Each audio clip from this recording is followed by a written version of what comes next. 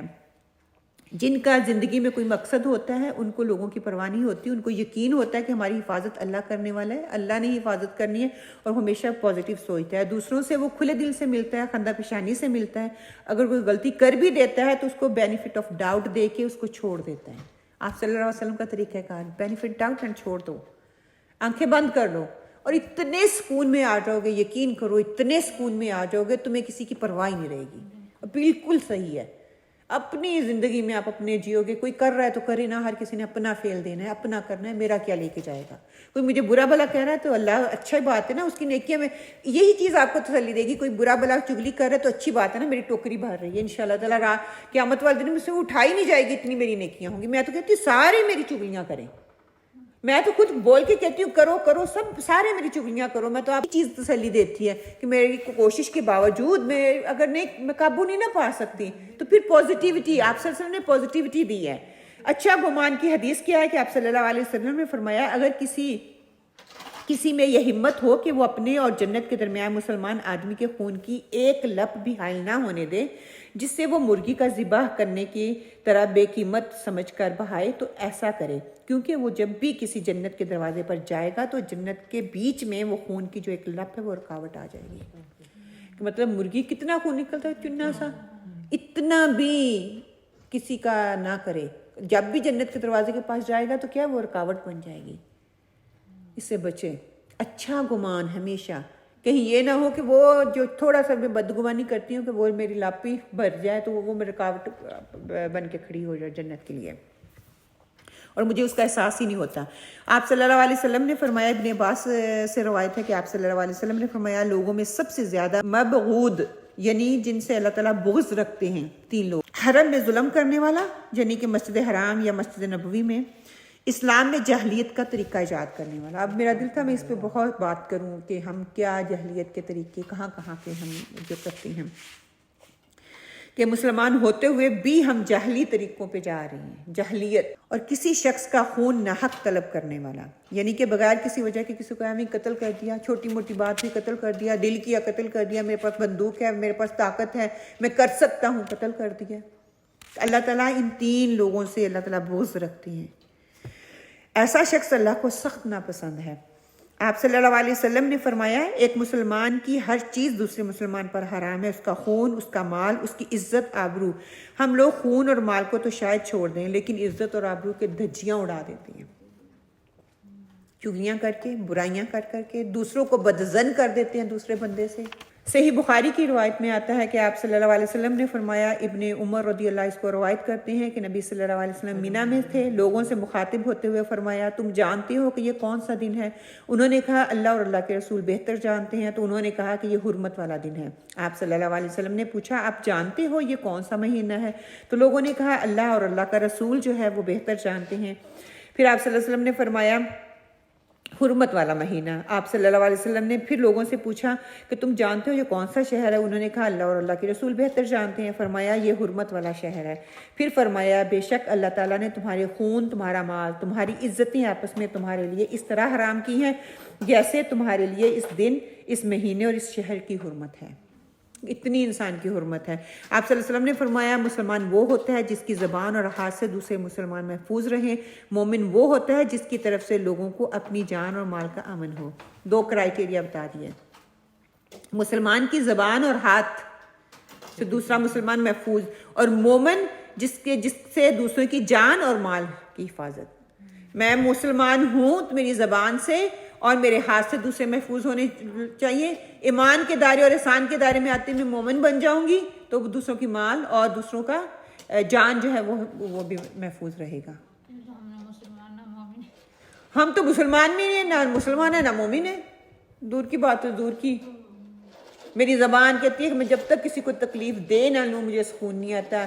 میرے ہاتھ سے شاید ہم کم استعمال کریں، زبان کہیں کنٹرول بھی نہیں آتی. بے لگام کسی نے کہا ہے نا، وہ بالکل صحیح کہا ہے. بے لگام جب دل کرتا ہے کھلی پر بولنا شروع کر دیتی ہے. جہاں دل کیا کسی کی اتنی تعریف کر دی اس کو زمین سے اٹھا کے آسمان پہ کر دیتے ہیں. جہاں دل کیا آسمان پہ بیٹھے ہوئے کو نیچے تھڑک سے لا کے پھینک دیتے ہیں. ہم نے سمجھا شاید میرے کنٹرول میں ہے، تو کہیں وہ مسلمان بھی نہیں ہے. زیادہ تر بچوں کے ساتھ ہوتا ہے. بچوں کے ساتھ کہیں کبھی ہاتھ بھی اٹھا دیتی ہیں، وہ وہاں پہ وہ والا معاملہ بھی آ جاتا ہے. کیونکہ ہاں جہاں پہ اختیار زیادہ بچوں پہ ہی ہوتا ہے. باقی جگہ پہ اختیار ہوتا ہے لیکن ہاتھ کا استعمال کم ہوتا ہے، زبان کا استعمال بہت زیادہ ہوتا ہے.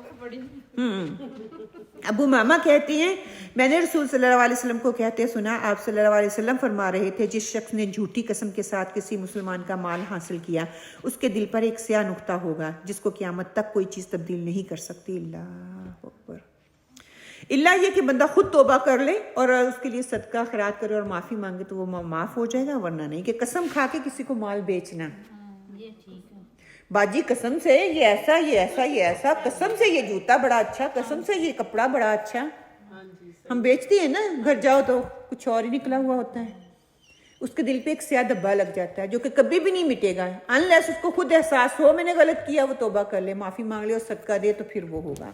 جہاد کے جو مقاصد ہمیں بتائے گئے ہیں اس میں سے کچھ مقاصد آپ کے سامنے رکھ دیتی ہوں. 5 مقاصد انہوں نے یہاں پہ بتائے ہیں. انسان کو غیر اللہ کی بندگی، غلامی اور پوجا پرستش سے نکال کر اللہ کی بندگی کے نظام میں لانا اور اللہ کی بندگی کا نظام قائم کرنا، یعنی کہ اسلامی حکومت کو قائم کرنے کے لیے جو جہاد کیا جائے گا.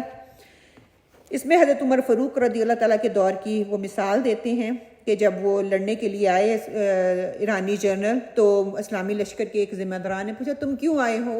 اس نے اسلامی لشکر کے ایک محافظ سے پوچھا تو اس کا جواب کیا تھا، اللہ تعالیٰ نے ہمیں بھیجا ہے تاکہ انسان کو انسان کی بندگی سے نکال کر اللہ کی بندگی میں لائیں اور کفر کے اندھیروں سے نکال کر اسلام کی روشنی میں لے کے آئیں. ہم اس مقصد کے لیے لڑنے کے لیے آئے ہیں. اور جہاد کا اہم مقصد یہ بتا دیا گیا کہ کفر، شرک، توہم پرستی، رسم و رواجوں کے جال سے نکال کر اسلام کی شاہراہ پر انسان کو لے کے آنا ہے جہاں پہ اللہ کی بندگی میں اس کو ڈال دیا جائے. رسم و رواجوں اور لوگوں کی پرواہ نہ ہو، اس کو جو ادھر ادھر کے رسم و رواج ہم لوگوں نے بنا چھوڑے نا ان سے سب سے آری کر کے نکال کے انسان کو اللہ تعالیٰ کی شاہراہ پہ لے کے آ جانا. دوسرا کیا ہے، انسان کو ہر قسم کے استحصال، ظلم اور جو جبر سے نجات دلانا، ان کو عزت و احترام، مساوات اور شرف کا مقام دلانا، بوڑھی عورتوں، بچوں اور کمزور طبقوں پر ظلم نہ کرنا، اس سے چھٹکارا دلوانے کے لیے یہ قتال کیا جائے گا. تیسرا، بد امنی، بے اطمینانی، لوٹ مار اور خوف و دہشت سے انسانیت کو آزاد کرانا تاکہ انسان امن، سکون، اطمینان اور سلامتی والی زندگی گزار سکے. اب ہم سارے مسلمان ہیں اور اپنی مسلمان کنٹری کو دیکھ لیں کتنی یا وہاں پہ لاگو ہو رہی ہے. یہ ساری چیزیں جو ہیں اگر وہاں پہ نافذ ہو جائیں امن اور سکون ہو سکتا ہے نا. بد امنی، بے اطمینانی، لوٹ مار اتنی عام ہوئی ہے کسی کی کوئی جان ہی محفوظ نہیں ہے، کوئی لا ہی نہیں ہے، کوئی قانون ہی نہیں ہے. چوتھا بتا دیا گیا کہ اللہ کے دین کو غالب کرنے، قائم کرنے، آزادی سے اللہ تعالیٰ کی عبادت کرنے اور شرافت کی فضا کو قائم کرنے میں رکاوٹ ڈالنے اور مذمت کرنے والی قوتوں کو دبانا جو ہے یہ مقصد ہونا چاہیے. پانچواں اصول جو بتا دیا کہ ایسی حکومت قائم کرنا جس میں اللہ کا پورا دین نافذ ہو جائے جس میں نہ کفر ہو، نہ شرک ہو، غیر اللہ کی حکمیت نہ ہو، اللہ اور زندگی کے تمام شعبوں اور گوشوں میں اللہ کا قانون جو ہے وہ نافذ ہو، اور تمام ادیان کے جو مذاہب ہیں وہ اسلام کے متحد ہوں۔